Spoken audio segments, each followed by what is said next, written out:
జిందాబాదు జిందాబాదు రో, వానికి జై వీనికి జై, కొట్టి కొట్టి కాళ్ళు చేతులు అరిగిపోయేరు. జిందాబాదు జిందాబాదు రో, వానికి జై వీనికి జై, కొట్టి కొట్టి చేతులు కాళ్ళు అరిగిపోయేరు.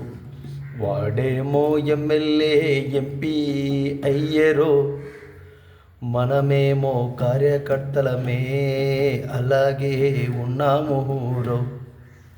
మన జీవితాలలో ఒక గవర్నమెంట్ ఉద్యోగం లేదురో, మన జీవితాలలో ఒక ప్రైవేటు ఉద్యోగం లేదురో. కానీ ఇంకా జిందాబాదు జిందాబాదు జై జై అంటూ నినాదాలు చేస్తున్నాం రో. తెలుసుకోరో అన్నో, తెలుసుకోరో తమ్ముడు, తెలుసుకోరో అన్నో, తెలుసుకోరో తమ్ముడు. అక్క చెల్లెల ఓట్లు బలం బలం రో. తెలుసుకో అక్కో, తెలుసుకో చెల్లి, తెలుసుకో అమ్మా, తెలుసుకో తమ్ముడు, తెలుసుకో అన్నా.